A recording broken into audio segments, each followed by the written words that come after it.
Hello दोस्तों, कैसे हैं आप सभी। स्वागत है आप सभी का हमारे YouTube चैनल में। आप देख रहे हैं हमारी जीके सीरीज, जिसमें हमने पिछली क्लास में पढ़ा था भारत के परिवहन, जिसमें हमने समझा था हमारे सड़क परिवहन के बारे में, हमारे प्रमुख राष्ट्रीय राजमार्ग के बारे में, और देश में सबसे बड़े एक्सप्रेसवे कौन से हैं, सबसे चौड़ा एक्सप्रेसवे कौन सा है, उनको समझा था। आज की हमारी क्लास में हम समझेंगे भारत में रेल परिवहन और उसकी स्थिति और कुछ प्रमुख रेलवे फैक्ट्रीज के बारे में। तो आइए शुरू करते हैं आज की क्लास को।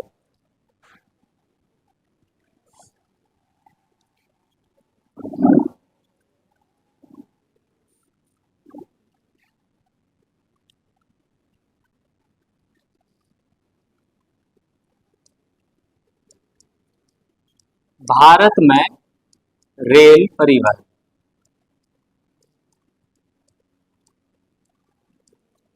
जैसा कि आप जानते हैं इंडियन रेलवे भारत का सबसे बड़ा एक नेटवर्क है, जिसमें सबसे ज्यादा कर्मचारी काम करते हैं।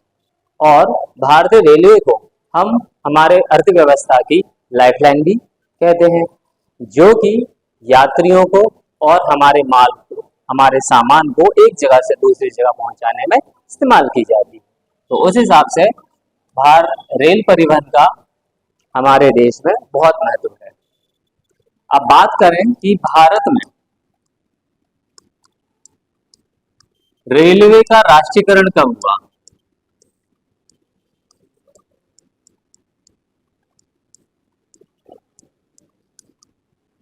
तो भारत में रेलवे का राष्ट्रीयकरण 1950 में हुआ। और भारत में पहली पैसेंजर ट्रेन कब चलाई गई। भारत में पहली पैसेंजर ट्रेन जो है ये कब चलाई गई। तो ये चलाई गई 16 अप्रैल 1853। मतलब इससे पहले भी ट्रेन जो है वो चलाई जाती थी, लेकिन उनका इस्तेमाल यात्रियों को ले जाने में नहीं किया जाता था।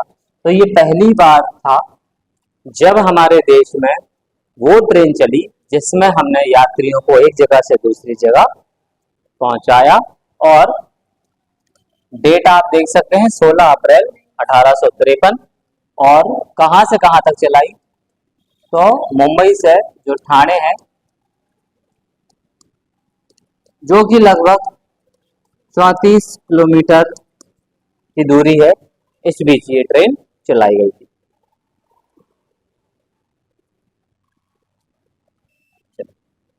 और आगे समझ लेते हैं कि उस समय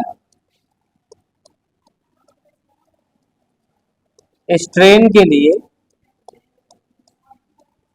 इस ट्रेन को चलाने के लिए 3 इंजन मंगवाए गए थे। ठीक है। और उनके नाम है, एक का नाम, पहले का नाम था साहिब, दूसरा था सिंध और तीसरा था सुल्तान।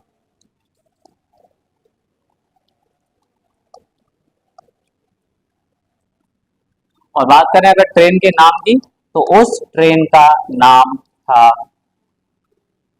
Black beauty. अंग्रेजों के समय चलती थी, इसलिए उस ट्रेन का नाम क्या दिया गया, उसका नाम दिया गया ब्लैक ब्यूटी। 3 इंजन लगाए गए, लोकोमोटिव्स, साहिब, सिंध और सुल्तान नाम के। ठीक है। ये उसकी दूरी है 34 किलोमीटर। डेट आप देख सकते हैं। चलिए आगे बढ़ते हैं। अगर हम स्थिति की बात करें तो भारतीय रेलवे की स्थिति, भारतीय रेलवे की स्थिति विश्व में किस स्थान पर है। तो जैसे हमने जब सड़क परिवहन पढ़ा था तो उसमें बताया था कि अमेरिका के बाद सबसे ज्यादा रोड जो है वो इंडिया में, मतलब हमारी पोजीशन दूसरे स्थान पर है। रेलवे में भारत की स्थिति जो है वो 4th नंबर पर है। बात करें पहले, दूसरे और तीसरे नंबर पर तो यहाँ पर पहले नंबर पर यहाँ भी कौन है, अमेरिका। दूसरे नंबर पर आता है चीन और तीसरे नंबर पर आता है रूस। और इनके बाद फोर्थ नंबर पर है हमारे इंडियन रेलवे। ठीक है, चलिए। और इंडियन रेलवे जो है वो लगभग 19 रेलवे जोन और 70 डिवीजन में बटा हुआ है। ठीक है, तो हम इनको आगे समझेंगे। रेलवे जोन बेसिकली क्या होते हैं कि जिस जगह पर हम हैं वहां पर रेलवे की स्थिति, कहाँ से कौन सी ट्रेन जाएगी, कौन से प्रमुख जंक्शन रहेंगे, तो पूरे इंडियन रेलवे को लगभग 19 रेलवे जोन में बांटा गया है और लगभग 70 डिवीजन हैं उसमें। चलिए आगे बात करते हैं कि जिस समय रेलवे को बिछाया गया, अगर ऐसा क्वेश्चन आए कि father of Indian railway, father of railway in India, कि इंडिया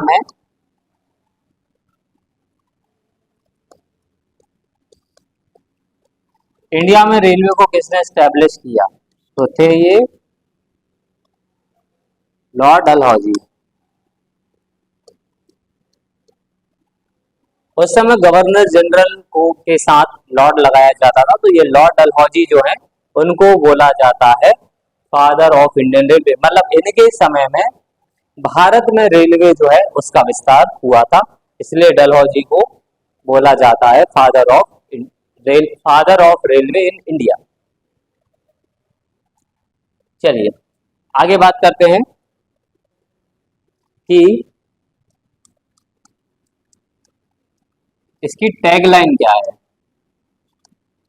ध्येयवाद। तो इंडियन रेलवे का जो ध्येय वाक्य है, जो टैगलाइन है, वो है life line of the nation. मतलब ये हमारे राष्ट्र की जीवन रेखा है। राष्ट्र की जीवन रेखा क्यों? क्योंकि इसकी वजह से यात्री अपने गंतव्य स्थान तक पहुंचते हैं, व्यापारी अपना सामान देश के किसी भी हिस्से में पहुंचा सकते हैं, मिलिट्री के कई सारे हथियार और टैंक जो रहते हैं वो भी आसानी से और कम समय में दूर दराज क्षेत्रों तक पहुंच सकते हैं। तो इसकी टैगलाइन है life line of the nation, Hindi में कहें तो हमारे राष्ट्र की जीवन रेखा। चलिए, अभी हमने पढ़ा था कि भारत की पहली ट्रेन चली थी 16 अप्रैल 1853। ये क्या है? ये पहली पैसेंजर ट्रेन है।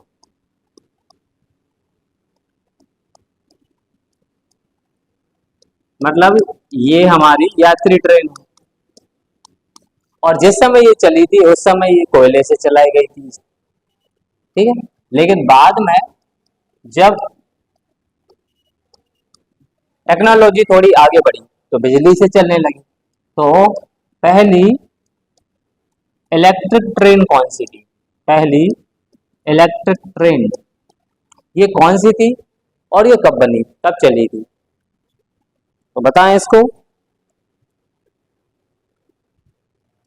तो समझते हैं। पहली इलेक्ट्रिक ट्रेन 1 जून 1930 को चली थी। इसका नाम डेक्कन क्वीन था और ये मुंबई से पुणे के बीच चली थी।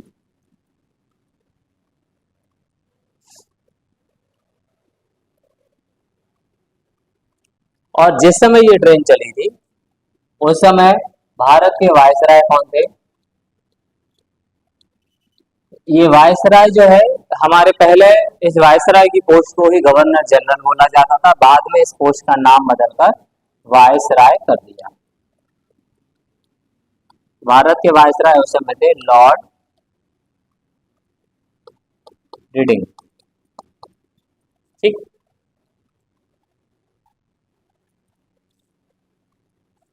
चलिए, पहली इलेक्ट्रिक ट्रेन 1 जून 1930। ट्रेन का नाम, ट्रेन का नाम है डेक्कन क्वीन। कहाँ चली? मुंबई से पुणे के बीच में। और उस समय भारत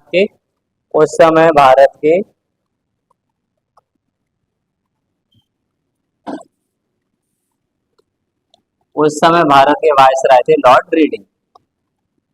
चलिए देख लीजिए आगे। आगे समझते हैं रेलवे बोर्ड को।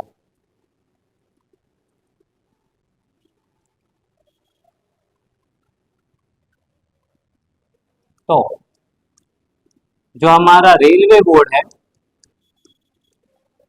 इसकी स्थापना कब हुई थी? तो रेलवे बोर्ड की स्थापना हुई थी 1905 में। और बात करें अगर इसके पहले अध्यक्ष कौन थे, तो इसके हमारे पहले अध्यक्ष जो थे वो थे FC वधवार। FC वधवार इस रेलवे बोर्ड के पहले अध्यक्ष थे। और वर्तमान में आप बताइए कि वर्तमान में इसके अध्यक्ष जो हैं वो कौन है?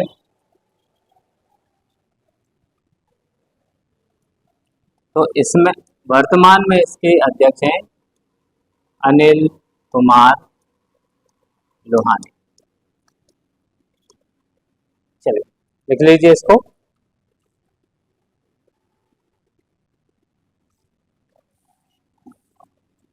ये लाहौती है, अनिल कुमार लाहौती इसके वर्तमान में अध्यक्ष है रेलवे बोर्ड के।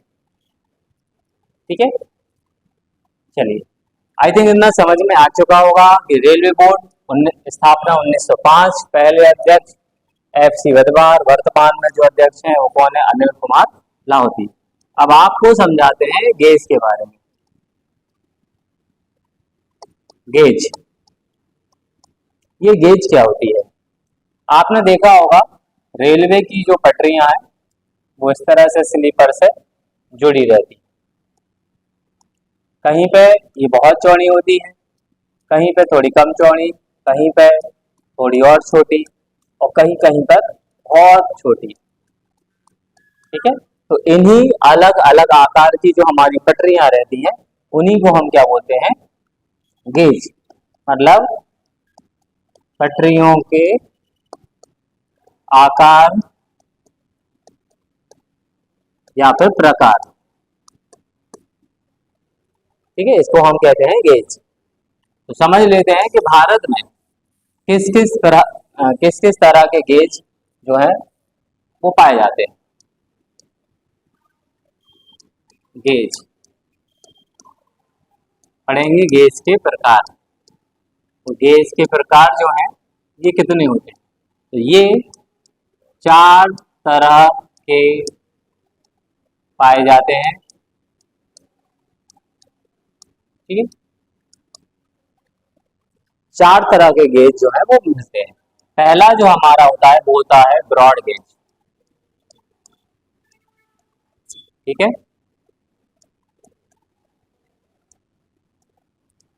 ब्रॉड गेज जिसकी लंबाई लगभग 1.676 मीटर होती है। जहां भी इलेक्ट्रिक लाइन है, जहां पर बिजली से ट्रेन चलती है, वहां पर ये ब्रॉड गेज होती है। उसके बाद दूसरी होती है हमारी स्टैंडर्ड। स्टैंडर्ड गेज जो है वो कितनी होती है? वो होती है लगभग 1.435 मीटर। ठीक है, ये भी कुछ क्षेत्रों में पाई जाती है। फिर है हमारी मीटर गेज। अब जैसे कि इसके नाम में मीटर लिखा है तो मतलब ये फिक्स 1 मीटर की होती है। ये दोनों गेज आप देख सकते हैं 1 मीटर से ज्यादा की है, और ये फिक्स 1 मीटर की होती है, इसलिए इसका नाम ही क्या पड़ गया? Metre gauge. और आखिरी जो होती है हमारी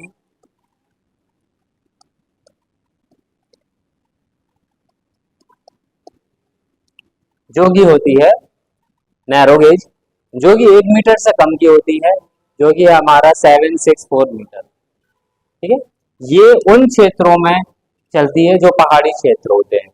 पहाड़ी क्षेत्रों में चलने वाली ट्रेन, जैसे कि आप हिमालयन कालका ट्रेन को देखें, आप दार्जिलिंग में चलने वाली ट्रेन को देखें ना, नीलगिरी ट्रेन को देखें, तो ये नैरो ट्रेन है, नैरो गेज है। वहां पर रास्ता और छोटा होता है। मीटर गेज उन जगह पर जहां पर बिजली से चलने वाली ट्रेन नहीं है, और वहां जहां पे पटरियां भी अभी भी कैसी है, पुरानी है, जहाँ पे डिब्बे भी क्या होते हैं, थोड़े छोटे होते हैं, वहां पर चलती है हमारी मीटर गेज।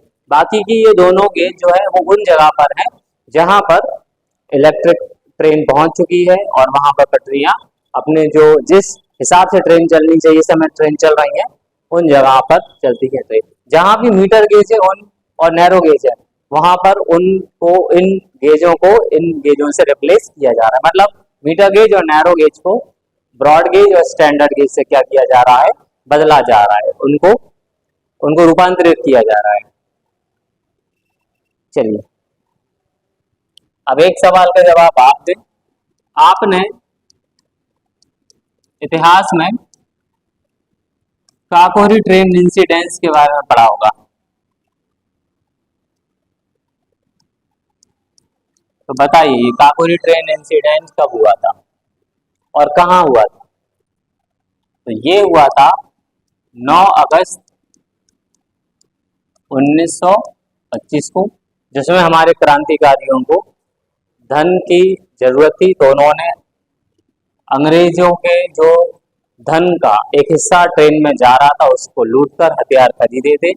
9 अगस्त 1925 को बात करें तो ये कहाँ है, ये लखनऊ जिले के निकट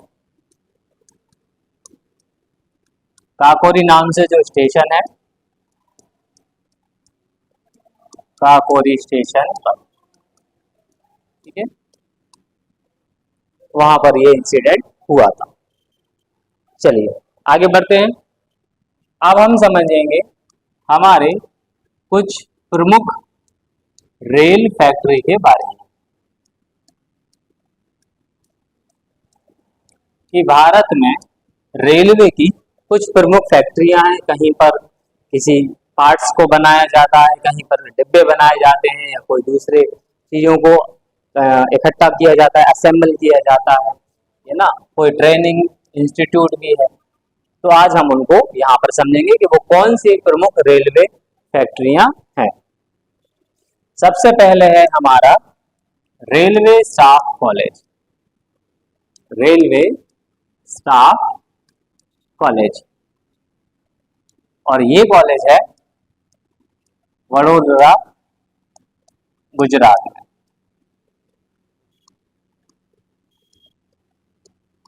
रेलवे स्टाफ कॉलेज कहां पर है? वडोदरा, गुजरात में। दूसरा है हमारा बनारस लोकोमोटिव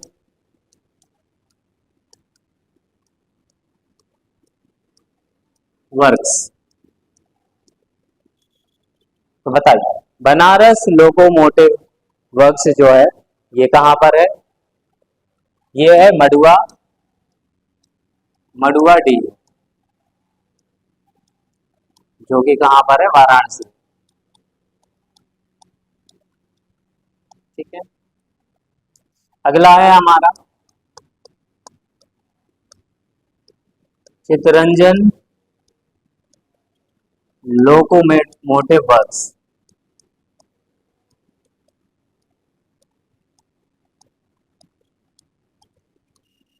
ये है हमारा पश्चिम बंगाल में।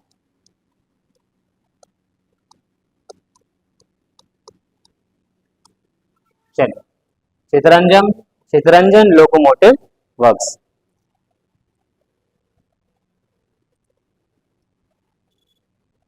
चलिए, अब है इंटीग्रेटेड कोच फैक्ट्री।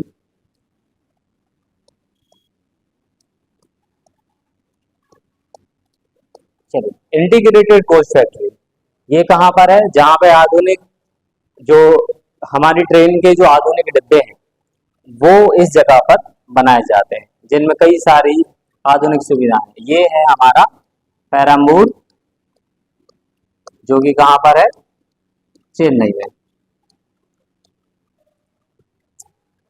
बात करें अगली फैक्ट्री की, तो railway coach factory.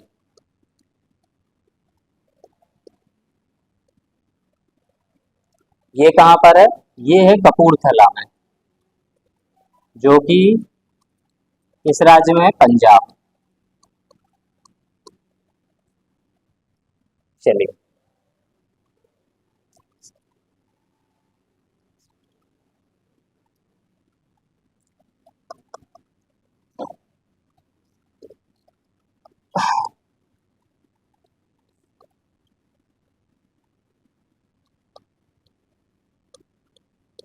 Railway spring कारखाना। बात करें अगर रेलवे स्प्रिंग कारखाना की, कि रेलवे स्प्रिंग कारखाना कहाँ पर है, तो ये है एमपी के ग्वालियर में। और ऐसे ही रेलवे का जो स्लीपर कारखाना है, चलिए इसको ऊपर लिख देते हैं यहाँ। रेलवे का जो स्लीपर होता है, जो पटरियों के बीच में जो स्लीपर आपने देखे होंगे, पहले जो लकड़ियों से बनाए जाते थे, बाद में पेड़ों की अत्यधिक कटाई की वजह से उनको सीमेंट से रिप्लेस किया गया। उन्हीं को हम कहते हैं स्लीपर, जो कि दोनों हमारे जो रास्ते हैं उनको जोड़ने का काम करते हैं। तो रेलवे स्लीपर कारखाना ये भी एमपी में है, और ये एमपी में कहाँ पर है, ये है बुधनी। होशंगाबाद के पहले जो बुधनी पड़ता है, वहां पर इसका कारखाना। चलिए, तो ये थी हमारी रेलवे की कुछ प्रमुख फैक्ट्रियां या कारखाने। अब समझ लेते हैं भारत में मेट्रो की स्थिति को।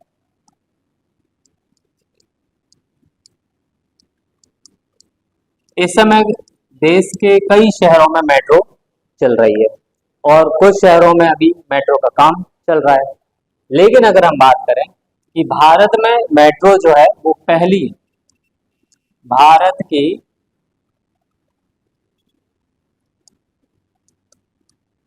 पहली मेट्रो कहाँ चली थी और कब चली थी, तो भारत की पहली मेट्रो ट्रेन जो है वो चली थी हमारे कोलकाता में। और कब चली थी, ये चली थी 1989। अच्छा, बात करें भारत की दूसरी मेट्रो ट्रेन की, कि देश में दूसरी मेट्रो कहाँ चली थी, तो वो चली थी हमारे देश की राजधानी दिल्ली में 2002 में। अंडर वाटर मेट्रो कहाँ चली है, पानी के अंदर मेट्रो जो है वो भी कहाँ चली है, ये कोलकाता में। और ये इसी साल इस उपलब्धि को हासिल हमने किया है कि हमने नदी के नीचे एक रास्ता बनाया है, और उस रास्ते पे हमने सक्सेसफुली मेट्रो के ट्रायल को पूरा किया है। तो देश में पहली अंडर वाटर मेट्रो कहाँ चली है, कोलकाता में। चलिए आगे बात करते हैं। अब एक इम्पोर्टेंट प्रश्न आया था महिलाओं पर से, कि महिलाओं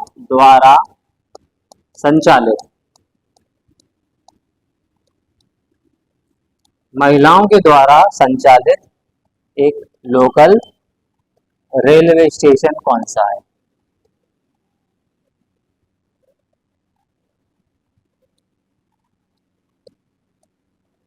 मतलब ऐसा रेलवे स्टेशन जिसमें सभी कर्मचारी, स्टेशन मास्टर से लेकर सफाई कर्मचारी तक, लोको पायलट से लेकर गार्ड तक, सभी लोग कौन है, महिलाएं।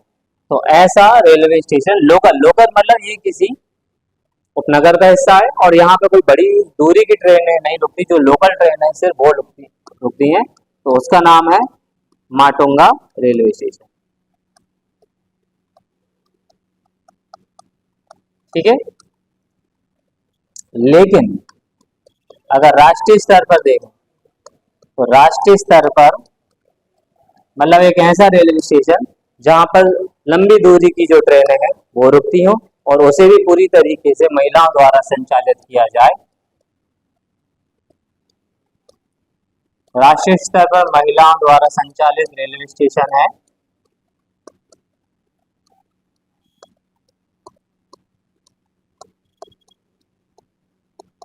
तो ये रहेगा हमारा गांधीनगर। अब ये गुजरात वाला गांधीनगर में समझना है इसको, ये गांधीनगर जयपुर जयपुर जो है हमारी उसकी एक स्टेशन का नाम है गांधीनगर। ठीक है, तो ये जो है ये माटुंगा रेलवे स्टेशन, यहाँ पर लोकल ट्रेन आती जाती हैं और गांधीनगर रेलवे स्टेशन ये भी महिलाओं द्वारा संचालित रेलवे स्टेशन है राष्ट्रीय स्तर का, जहां पर लंबी दूरी की ट्रेनें आती हैं जाती हैं। चलिए अब बात करते हैं सबसे लंबी दूरी तय करने वाली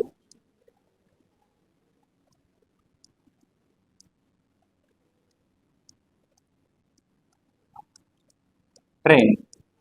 वो कौन सी ट्रेन है जो सबसे ज्यादा दूर तक जाती है, तो उसका नाम है हमारा विवेक एक्सप्रेस। ये विवेक एक्सप्रेस से रिलेटेड एक क्वेश्चन ऐसा भी आया था कि स्वामी विवेकानंद जी हैं जी के 150वें जन्मदिन के उपलक्ष्य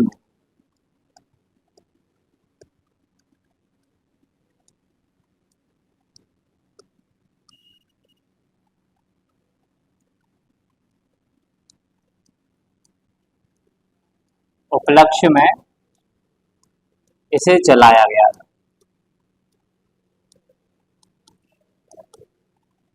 तो ऐसा प्रश्न आया था कि स्वामी विवेकानंद के 150वें जन्मदिन पर कौन सी ट्रेन शुरू की गई, आंसर हो जाएगा विवेक एक्सप्रेस।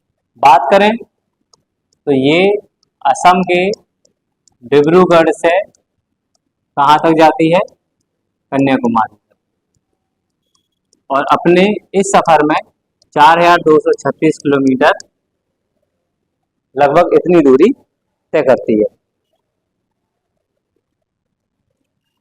36 नहीं है, 86 है, 4286 किलोमीटर दूरी तय करती है। बात करें अगर सबसे लंबे रेलवे प्लेटफॉर्म की, सबसे लंबा रेलवे प्लेटफॉर्म, ठीक, तो इसको लेकर भी हमें अक्सर कंफ्यूजन होती है। ठीक, सबसे लंबा रेलवे प्लेटफॉर्म ये कहां पर है, ये हुबली जंक्शन, जो कि कहां पर है, कर्नाटक में। अब कंफ्यूजन क्या है, पहले सबसे बड़ा रेलवे प्लेटफॉर्म था खड़गपुर रेलवे स्टेशन के पास, बाद में गोरखपुर को बना दिया गया क्योंकि गोरखपुर में उससे लंबा प्लेटफॉर्म बना गया। अभी इस समय सबसे बड़ा जो रेलवे प्लेटफॉर्म है ये है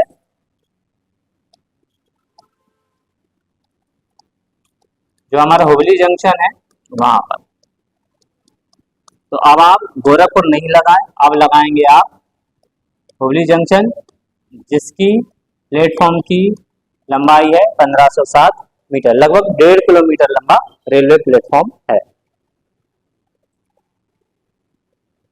ठीक है, इन दोनों ही पॉइंट को याद रखना। सबसे लंबी दूरी तय करने वाली ट्रेन है हमारी विवेक एक्सप्रेस। कब चलाई गई, स्वामी विवेकानंद जी के 150वें जन्मदिन के उपलक्ष्य में। कहां से कहां जाती है, असम से कन्याकुमारी तक, और कितनी दूरी तय करती है, 4286। बात करें रेलवे सबसे लंबा रेलवे प्लेटफॉर्म, तो ये हुबली जंक्शन पर है, किस राज्य में, कर्नाटक में, और लंबाई आप देख सकते हैं 1507 मीटर। चलिए अब पढ़ते हैं हमारी यूनेस्को द्वारा संरक्षित ट्रेन। ठीक है, वो कौन कौन सी ट्रेनें हैं जिन्हें यूनेस्को ने अपनी वर्ल्ड हेरिटेज साइट में शामिल किया। तो यूनेस्को ने 3 ट्रेनों को विश्व विरासत की सूची में शामिल किया है। पहली है हमारी दार्जिलिंग टॉय ट्रेन, दूसरी है नीलगिरी ट्रेन और तीसरी है हमारी कालका से शिमला, कालका शिमला ट्रेन। तो ये तीनों ही ट्रेनों को यूनेस्को ने अपने वर्ल्ड हेरिटेज साइट की जो माउंटेनियस ट्रैक है, मतलब पर्वतीय क्षेत्रों पर जाने वाली ट्रेन, उसमें इन तीनों ट्रेनों को अपने विश्व विरासत की सूची में शामिल किया है। तो सबसे पहले किसको शामिल किया था? दार्जिलिंग को किया था 1999 में। तो ये पहली ट्रेन है जिसे विश्व विरासत की सूची में शामिल किया। फिर 2005 में नीलगिरी ट्रेन जो कि तमिलनाडु में है, दार्जिलिंग हमारा वेस्ट बंगाल में है और शिमला कालका आप जानते हैं हिमाचल प्रदेश, ये यहाँ पर है। और इसे 2008 में शामिल किया गया विश्व विरासत की सूची में। तो ये तीनों ट्रेन को यूनेस्को ने शामिल किया है, आप इनको नोट कीजिए।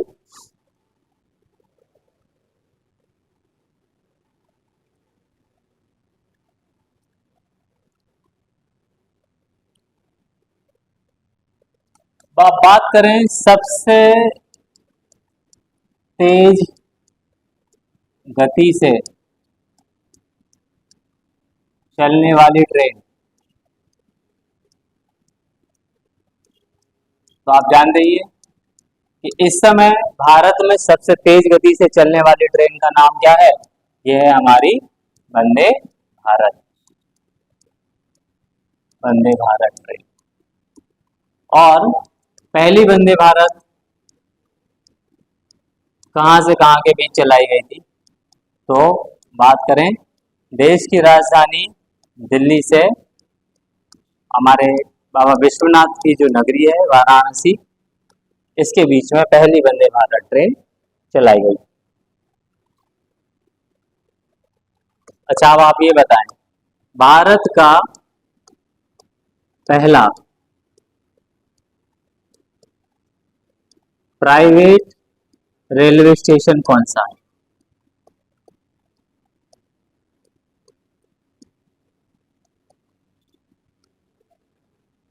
भारत का पहला प्राइवेट रेलवे स्टेशन कौन सा है? तो ये है हमारा रानी कमलापति, पुराना नाम भी आप जानते हैं इसका हबीबगंज। और इसे बनवाया किस ग्रुप ने? तो इसे बनवाया था बंसल ग्रुप ने। ठीक, सबसे तेज गति से चलने वाली ट्रेन वंदे भारत, पहली वंदे भारत दिल्ली से बनारस, पहला प्राइवेट रेलवे स्टेशन रानी कमलापति, पुराना नाम हबीबगंज, और किसने बनवाया? बंसल ग्रुप ने। चलिए अब आप देखिए, ये जो है आपको दिख रहा है भोलू द, एक मिनट, ये जो आप देख रहे हैं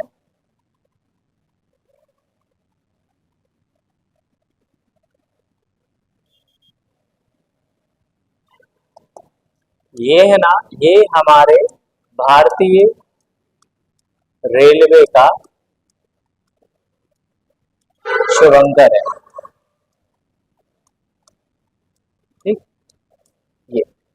ये आप देख सकते हैं। इनका इनका नाम है भोलू, भोलू द एलिफेंट। ठीक, तो ये इंडियन रेलवे का क्या है, एक मैस्कॉट है, जिसको हम शुभंकर भी कहते हैं, मैस्कॉट। ठीक, जिसका नाम है भोलू द गार्ड, द एलिफेंट। चलिए आगे बढ़ते हैं।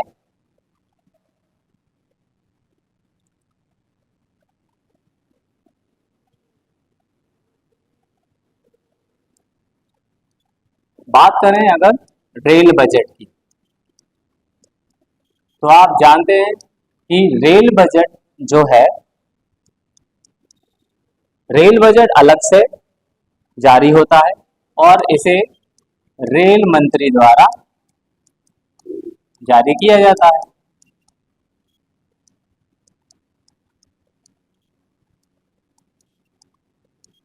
लेकिन क्या पहले ऐसा होता था? क्या पहले रेल बजट और आम बजट अलग अलग जारी होते थे? तो 1924 से पहले, 1924 से पहले वो साथ में जारी होते थे। लेकिन 1924 के बाद आम बजट और रेल बजट, आम बजट और रेल बजट को अलग अलग अलग अलग पेश किया जाने लगा। मतलब पहले रेल बजट और आम बजट साथ में होते थे, 1924 के बाद आम बजट अलग हो गया, रेल बजट अलग जारी किया जाने लगा।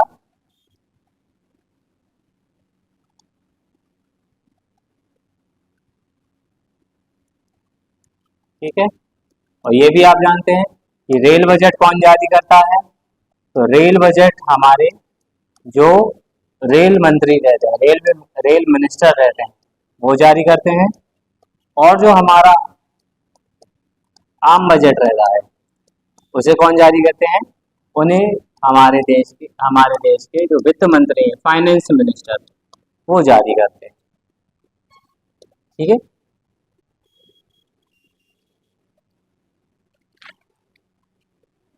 लेकिन अभी फिलहाल वर्तमान में 2016 से फिर से क्या हुआ,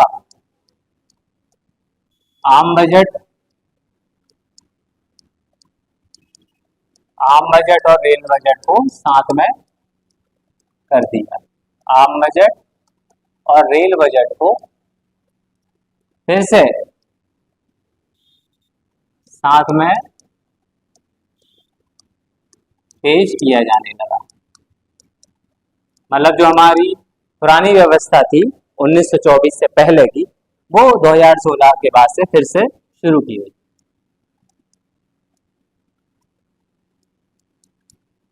चलिए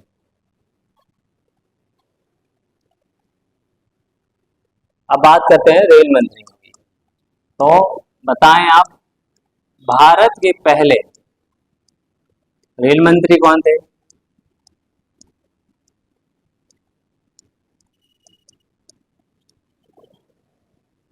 भारत के पहले रेल मंत्री का नाम था जॉन मथाई। ठीक? अच्छा, भारत की प्रथम महिला रेल मंत्री?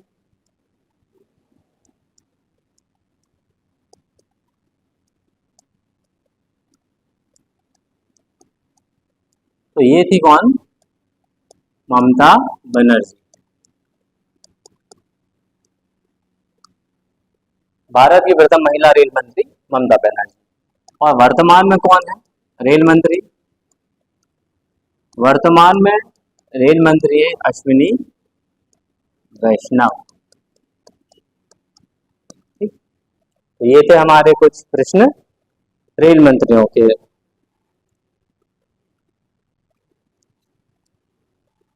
अब आपको कुछ रेलवे जोन को समझाने की कोशिश करें। ठीक है, ये मैंने यहाँ पर दिशाएं बना ली हैं। ऊपर आप जानते ही हैं कौन सी दिशा है? उत्तर, तो हम लिख देंगे उत्तर रेलवे। नीचे कौन सी है? दक्षिण, तो ये हो जाएगा दक्षिण रेलवे। ये पूर्व रेलवे,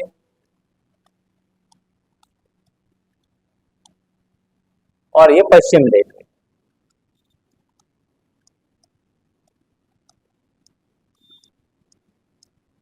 और ये बीचों बीच है, तो ये हो जाएगी मध्य रेलवे।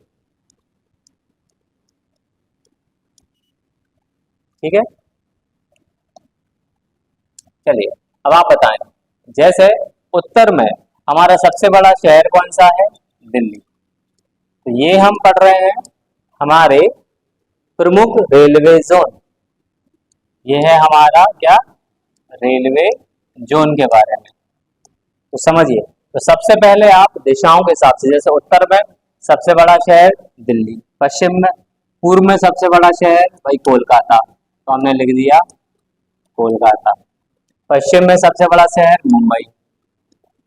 अब क्योंकि मुंबई में 2 रेलवे जोन है, तो इसलिए हम उस रेलवे जोन का भी नाम लिखेंगे जो पश्चिम रेलवे का जोन है, जो है चर्च गेट।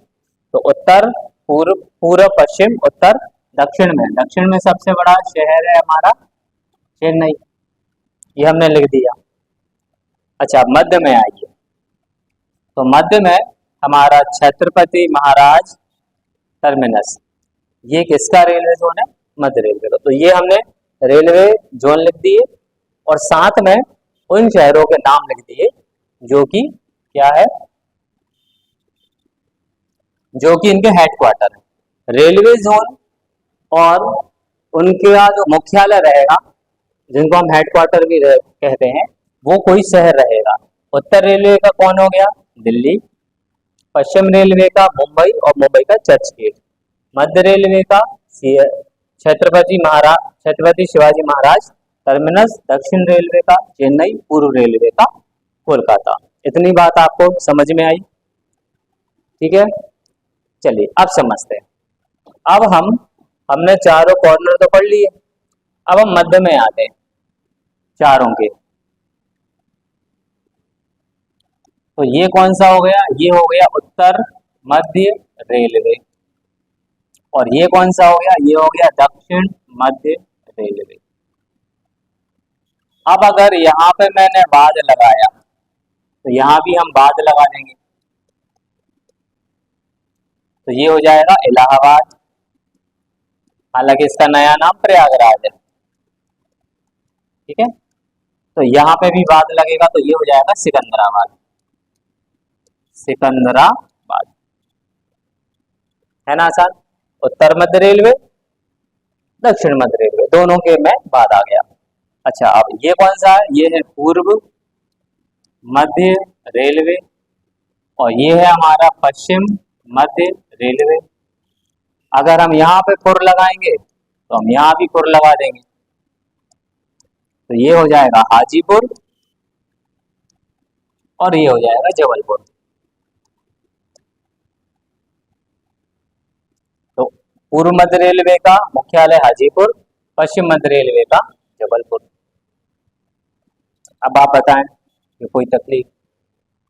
ये हो गए हमारे चारों के मध्य, उत्तर मध्य, पूर्व मध्य, दक्षिण मध्य और पश्चिम मध्य।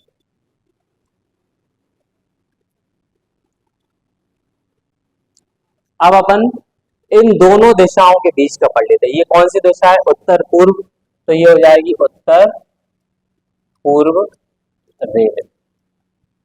ये कौन सी है भाई? ये है हमारी उत्तर पश्चिम, तो ये हो जाएगा उत्तर पश्चिम रेलवे। अब इस पुर को ऊपर पहुंचाएंगे तो यहाँ भी पुर आ जाएगा, तो ये हो जाएगा गोरखपुर।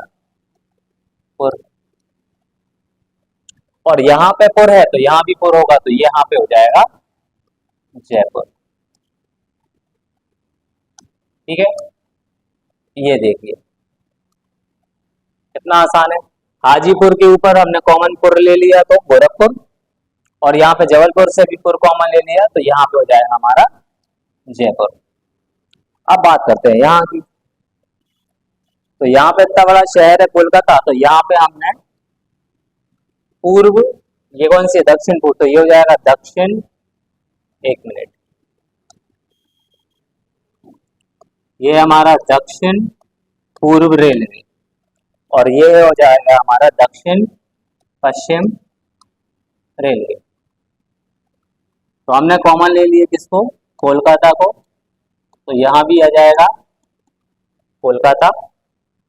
और आप देखें ये दिशा कौन सी है, दक्षिण। दक्षिण में एक बहुत बड़ी फिल्म आई थी जिसका नाम था बाहुबली, ठीक है। अब इसमें से आप सिर्फ बा हटा दो तो क्या बचेगा, ये बचेगा हुबली। तो हुबली जो है ये दक्षिण पश्चिम रेलवे का मुख्यालय। तो आप देखें, अब आप गिने आपने कितने मुख्यालय पढ़ लिए, आप देखें 4 तो ये मुख्य, 4 इनके मिडिल के, 2 गए 8, इसके बाद 9, 10, 11, 12 और 13, ये आपके 13 मुख्यालय हो चुके हैं। चलिए आगे बढ़ते हैं हम, हमारे कुछ और मुख्यालय आप इसको समझ लीजिएगा। फिर उत्तर में दक्षिण दिल्ली, दक्षिण में चेन्नई, पूर्व में कोलकाता, पश्चिम में मुंबई, मुंबई का चर्च गेट, मध्य में छत्रपति शिवाजी महाराज टर्मिनस, मतलब ये भी किसका है, मुंबई का, ठीक है। चलिए ये थे हमारे प्रमुख 4 दिशाओं के आखिरी। फिर हम मध्य में गए, उत्तर मध्य का इलाहाबाद, दक्षिण मध्य का सिकंदराबाद, दोनों के अंदर बाध आ रहा था। पूर्व मध्य का हाजीपुर, पश्चिम मध्य का जबलपुर, दोनों के अंदर क्या कॉमन आ रहा है, पूर्व, हाजीपुर जबलपुर। अब यहाँ पे पूरे तो हमने ऊपर भी ले लिया, इन दोनों दिशाओं के बीच में उत्तर पूर्व का गोरखपुर, उत्तर पश्चिम का जयपुर, दक्षिण दक्षिण पूर्व का कोलकाता, क्योंकि कोलकाता बड़ा शहर है, 2 बड़े शहर को हमने कॉमन ले लिया, कोलकाता उधर भी है और इधर भी। और साउथ में बड़ी फिल्म थी बाहुबली, तो हमने उसमें से क्या हटा दिया, बा हटा दिया, तो ये बचा हुबली। तो ये हो जाएगा हमारा दक्षिण पश्चिम रेलवे। अब जो बचे हुए रेलवे जोन है उन्हें हम समझ लेते हैं।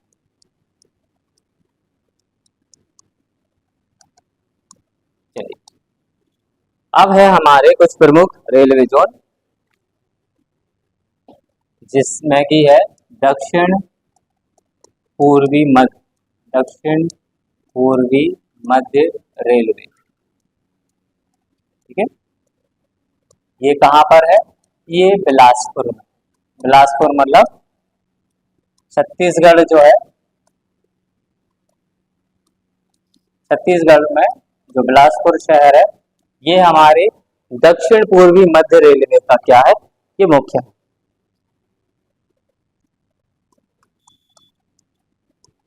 अगला है उत्तर पूर्वी, एक हमारा उत्तर पूर्व था और ये है हमारा उत्तर पूर्वी सीमांत रेलवे।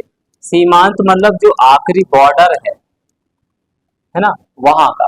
तो इसका है मालेगांव, जो कि गुवाहाटी में आता है, ठीक है। इसके बाद है हमारा कोलकाता मेट्रो, ये भी एक प्रमुख रेलवे जोन है, तो इसका मुख्यालय भी कहाँ होगा, कोलकाता में। तो कोलकाता में बेसिकली 3 हमारे रेलवे जोन, एक पूर्व, एक दक्षिण पूर्व और एक कोलकाता मेट्रो। चलिए अब हम तटों के हिसाब से जो हमारे किनारे हैं, तो एक तो पूर्वी तटीय रेलवे और एक है हमारा दक्षिण तटीय रेलवे।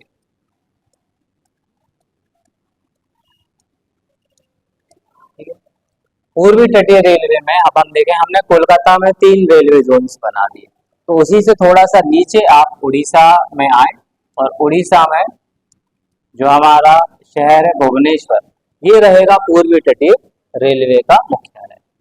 और दक्षिण में शहर है विशाखापट्टनम, ये हमारा दक्षिण तटीय रेलवे का मुख्यालय रहेगा। तो ये थे हमारे कुछ पॉइंट, कुछ क्वेश्चंस जो हमने आज की क्लास में आपसे डिस्कस किए। इस क्लास को अपने दोस्तों के साथ शेयर कीजिएगा और बने रहिएगा हमारी क्लास में। मिलते हैं अगली क्लास में।